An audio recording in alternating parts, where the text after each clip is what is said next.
we ready to go into the actual mine? You ready? Yeah. Okay, let her lead the way, miss. I'm going to go here. Yep, you stand behind her, And then remember? I'm just going to open this, and just so that we have people touching the least amount of surfaces, if you could just, I'll shut the door for you. Okay. It is here. Just take a big step. Mine is actually very safe. It's been open for quite a few years, and we just had an engineer going, that went, I think last year, down into it after it had flooded. But just to make sure that it was structurally safe, and he put a few more braces in just to be sure, but he said our mine is actually in very good and safe condition. So, I am This not is going the down type- there. don't want to? Are you scared? Yeah. What's scary about it? How far deep it goes down? I'm just scared Well, of height. here. You want? Oh, you can hold my fingers and let's take a look. So it goes Okay. down about 50 feet. It's only 50 Okay. feet. It's That's 80 about as, steps, and I go down there all the time. And It's like our perfectly house. safe. It's like going from your bedroom to the basement. yep. So we're going from the basement under the basement. I'm just scared. Would you like to hold Daddy's hand and try? No. Okay. If you don't want to try it, we don't have to do it, miss. I don't But- want to go into the mine anymore. Okay. I'm too scared. Okay. I'll tell you what. Do you want to stay up here and mommy and brother can go and walk it, or do you just want to? I just want you and me to stay up here. Do you want to try it, dear? You want to leave him up here, it'll be easier. It's up And to then I can you. just take the camera and go down It's up to you. instead of trying to walk down the stairs with him too. Okay. Because I'm interested about going down there. Maybe if she sees it on the camera, she'll be more interested. Would you? Yeah, if she'd like, we actually have a video recording of. Do you want to watch it? I Well, can ask. Mm-hmm. I can okay. ask the other girl to pull up really quick. So Why I'm are just you gonna. covered in red? That's her wig. Oh, okay. Here, Kenzie, hold this. Hold on. You're gonna come down, okay? I'm not. I'm talking to Layla. Oh. Makes me feel better that I get to see you do She's it. just gonna pull up. We had a few years ago. We had a person or a boy that worked at the mine. He filmed going down under just that if people were afraid or weren't able to go up and down the steps, they were able to watch the Let's video. go. Here, Go miss. up there. Thank you. Oh, no problem. I'll close the door. Maybe for in you a guys, couple so- years she can try it Yeah. again. Sometimes it just is a little scary at first. Yeah, she just turned 6 too, so. Yeah. Okay. So this would have been an example of the buckets they would have used. I showed you over there the windlass, so this would have been attached to the windlass. And they could fit about 3 to 5 men in here. They'd have one leg in and one leg out, and then they would have one person crouching in the middle of the bucket, usually. And then you can see here that would be a problem just with the leg hanging out on the side. If it were to swing, the people could easily break Whack. their leg. And then another problem was these ropes would fray, and that is a possibility of them falling down. But that's kind of the main thing before we enter the mine. So if you want to come and grab a helmet, grab a helmet too. And they are adjustable, the white ones are. So if you want to put it on, then you can just, It fits pretty tight. perfect. So just a few things before we enter the mine. We're going to be going down about 50 feet, about 50 to 80, or 60 to 80 steps. It's pretty tight, but it opens up pretty quickly. If you could just wait 6 seconds after I go down, just to make sure that we're trying to make sure we're social distancing and everything. So our mine was in operation from 1827 to 1855. And throughout that time, well, the 1840s to 50s was actually the main time for the lead mining, especially in this area. And throughout Wisconsin, or this small area actually produced half of half of the United States lead production was doing about half the United States lead production at that time. And produced about 40 million pounds of lead each year. So that was kind of crazy, especially for our small area. But we're kind of a unique place in the world because of how the mine was deposited in this area. So So we're almost to the bottom. We're probably about halfway down or 3/4 of the way down. Just a few more steps to go. I'm at the bottom actually right now. Not too much farther. Yeah. Just trying to be safe. Yep. Yep. Just be as careful as you would like because we've had people slip before, and that's why we have these shingles right here just to make sure. So as you're going down, you can probably hear the rushing water, which is important for when we're going to talk about it. But lead at this time was, or in the 1800s, mid 1800s, was used mainly for ammunition and for paint. And then another use for lead was Romans used to crush it up and put it in their wine. So they were actually kind of poisoning themselves at the time. All right. So you can hear the rushing water. Yeah. So if you look down here, our mine actually empties out into a mine below it. So a lot of the mines, especially in Shullsburg, we have 5 miles of tunnels under our town. So a lot of the mines intersect at points. So this was one example. And mines like these would have paid for the mines below them or a mine by them to empty their water into their mines. You have a little pool over there? Yeah, we just ask that you please do not go down any Oh, yeah, side no. tunnels too, just so you know. I forgot to mention that earlier. It's kind of like the Cave of the Mounds. Yeah, You stay on the path. so these mining tunnels, they would dig north to south because the lead veins would actually go east to west in hopes of intersecting these veins. And all these side tunnels are actually then following the vein of lead. But you can just kind of see how hard at work they would have been carving all of this out. This first indicator here, this is the only exposed piece of lead that is left in our mine. So you'll see later the type of light that they would have had, and it's actually really surprising that they only left this small chunk of lead out of the entire mine. So yeah, you'll see earlier the type of that they would have had. But it kind of opens up right here, just into a larger, this is a natural opening in our mine. Down here you'll see there's a flashing light, and it's just because we haven't been able to get someone in there, but it's kind of creepy, it's neat. It's kind of cool though. Yeah, I always like to point it out. He actually took a video of it and put scary music behind it. Perfect and for that was Halloween. our preview of our mine. So these railroad tracks here, you see that cart? Those large containers that you have seen, they would have sat on things like this, and the railroad track would have been throughout this main tunnel that we're walking in. And so as you go through, if you want to imagine the railroad tracks going by our feet, and the people, these would be filled with lead. I couldn't imagine one of those giant barrels filled with lead and having to push those around. So the miners eventually kind of got smart about it and brought donkeys down to the mine. So there's actually a shaft right above us here, and that was where they would have lowered the donkeys down. It was sealed up just so that, just for extra, just be careful and everything. But that's where they would have been lowered down. Donkeys would live down here throughout their entire lives. They'd be fed down here. And then when they got old enough to where they couldn't work anymore, they'd be brought up. And I've heard that a lot of the donkeys actually went blind because of them being so dark down here. And then all of a sudden being exposed to light. So if you look right here, this is actually kind of a cleaned up version of the calcite that we saw upstairs.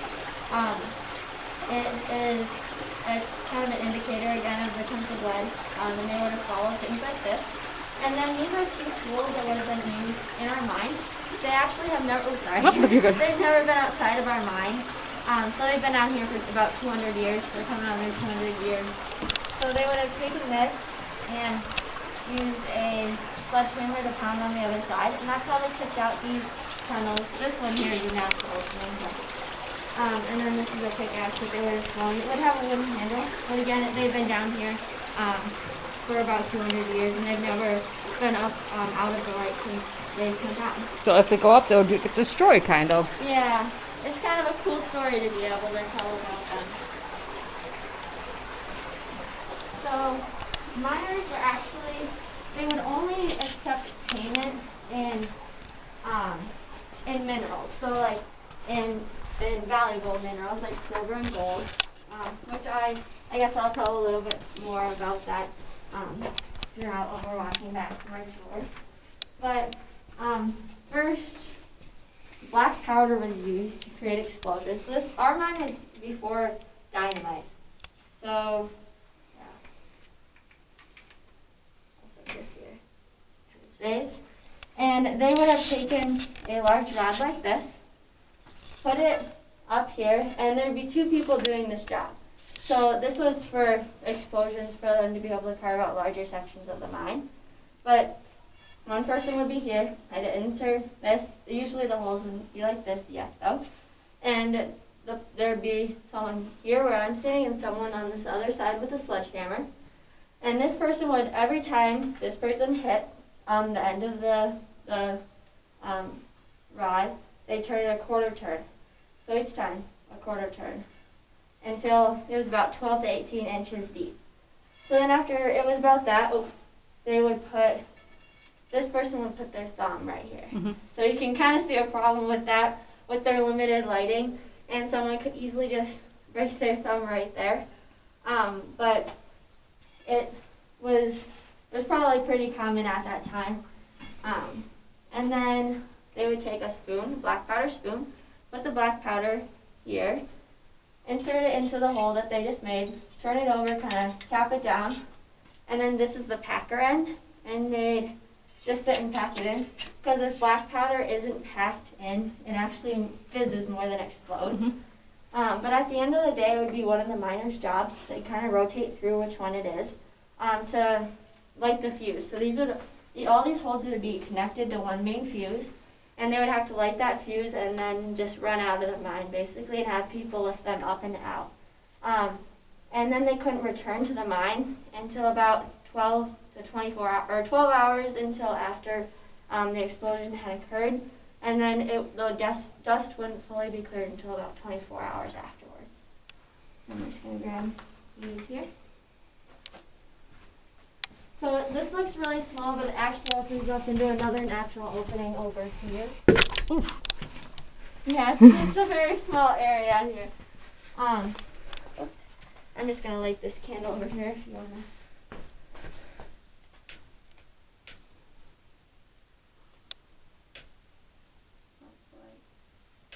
Maybe if it'll light.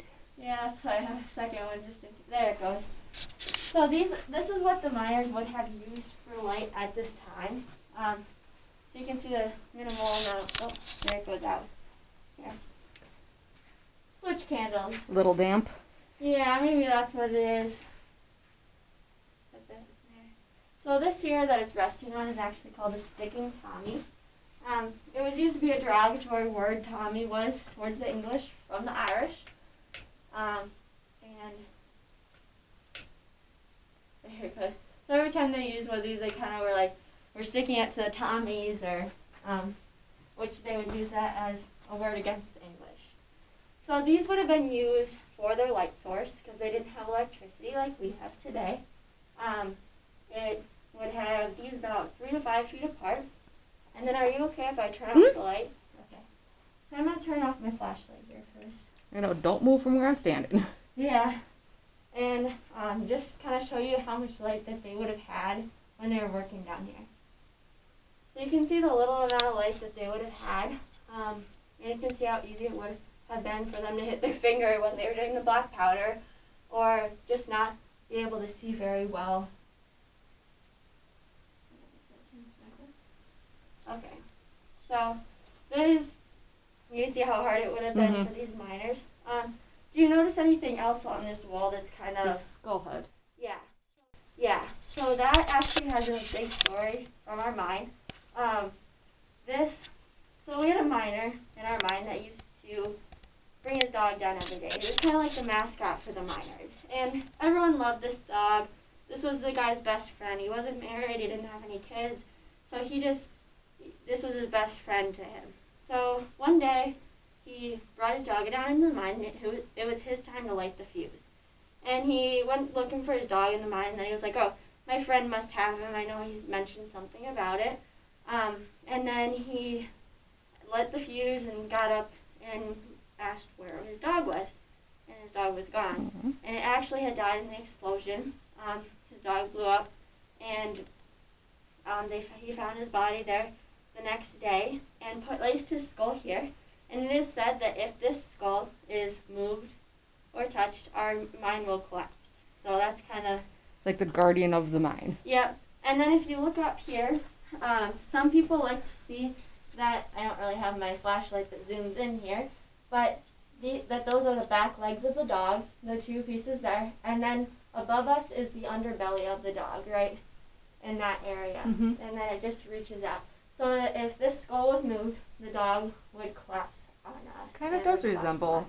Yeah. the back legs and It's the beginning of kinda- the belly. It's kind of scary how much it resembles it sometimes. It's kind of cool though. Yeah. A few more stories of our mine is that, I can tell you I'm on the way back, I guess. That there used to be something called mining witches, and they would tell the young miners that there were older women that would tell the miners that, they knew, like, they would have fits. They were kind of like almost allergic to lead, and all of a sudden they would just kind of twitch and spasm whenever they were kind of by the lead. So they knew, like, oh, there's going to be a vein of lead here. So miners would pay them to go and walk around their lot and find out where the lead was. And they would, the mining witches would do this, and so they're basically just cheating these young men for their money. And one day there was a man that had a mining witch do this, and he dug there where she had said that there was lead, and he did not find any lead. So then later that day, he went into town and saw the mining witch leaning up against his wagon, and it had a large tarp over it. And he walks up to her and asks her if she's feeling funny at all, and she's like, "No, I'm feeling great," and she's all good about it. And then he pulled back the tarp, and she realizes that she was leaning up against a wagon full of lead. So it was just piles of lead that he was taking to get smelted for the day. So he got his money back, but you know that witch would have been gone to deceive more young men at the time. So if you want, you can go down this tunnel if you just want to go not much farther than like where the end of my flashlight is there. But you can see the water that would have filled up. And we have a drain pipe in our mine. You saw where it drains out, and it starts at that little creek that's there. But you can see how much water It's a lot. mines would. Yeah. So our mine actually flooded to about the halfway up the staircase. So this whole area was filled with water, and that's why we had to have the engineer come in just to make sure everything was safe and sound. But everything was good, but the dog skull actually did not move, even though that whole area was full of water. Well, that's cool. Yeah, so they didn't have to move it or put it back at all. So this is kind of a cool area if you'd like to take some pictures. Otherwise, you can continue on the tour. If you want to stick around. I still think that light back there is cool. Yeah. Yeah, it was kind of like trying to get people to come in. I think I posted a video about it on our Facebook page actually. But so I mentioned earlier that the miners would only accept payment in valuable minerals like silver and gold. And this is because banks were printing their own money at the time. So each bank would have a different type of money. And if those banks were to go bankrupt, the person would lose all their money. And the value, their money would not have any value anymore. So they kind of would only accept that because they knew that things like that could happen. So we have actually stalactites forming in our mine. So this happens when water deposits minerals, calcium, onto the sides of our wall. So we just ask that you please don't touch them, but they're really neat to look at. And eventually there might be stalagmites growing upward from where the drip ends, but not through our pathway here. But Like on the side where the white yeah, line is. along here, and you'll see different calcium or the different deposits along the walls as we continue moving forward. But there's like a large hole. We don't really know where it goes to, but it just is kind of there's a lot of water that drips from that. And you can see that. So yeah, you can see the stalagmites that It's cool. there's stalactites that are forming on the ceiling there. And they take years to develop too. Yeah, that's why we're being like cautious with them in our minds, and there's just different deposits throughout the area or throughout the tunnel. So there's a large one here.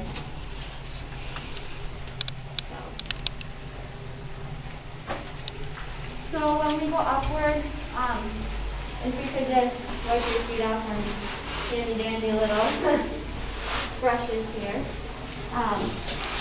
And then if you could just wait another 6 seconds before we begin this all in, that would be great.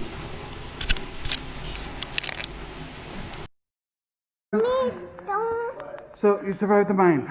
I bumped my head on the wall. Ah, well. But good thing I had a helmet. Okay, well, I think we need to go outside and change somebody's diaper.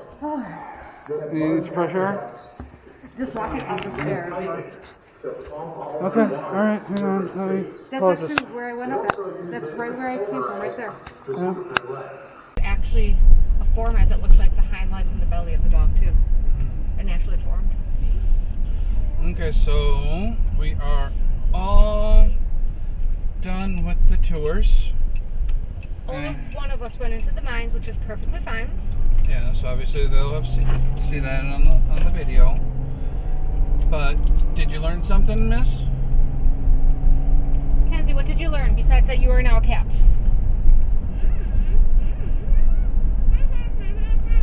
She has her mouth full of bugles. My question is this actually real silver or is it like aluminum foil? It could be real. It looks like silver flake. I learned something while I was in the mines. I don't know if you guys learned it from the video you watched about how the miners were paid. I didn't hear that part. Well, she told me down at the mines. Oh. That the miners would only be paid in precious minerals like gold and silver and stuff. They did not want any kind of money payment because banks were making their own money at the time, not federal, but like their own personal banks. So if they would go elsewhere or anything, the silver and the gold would actually be worth more than the town's personal money. So the miners would only get paid in rare minerals like gold and silver. Well, I also know that that's part of the reason why some mine companies would only pay the companies in company tokens, was to try to keep the people locked to the mine so that they could only go and buy stuff at the mine store and live in mine housing, and the prices were really inflated compared to their tokens, and so it actually led to a very famous part of American history of a mine revolt, I believe down in Virginia or Kentucky. So But I also learned that, and saw, hey look, you do it like I do, that there's only like one little bit of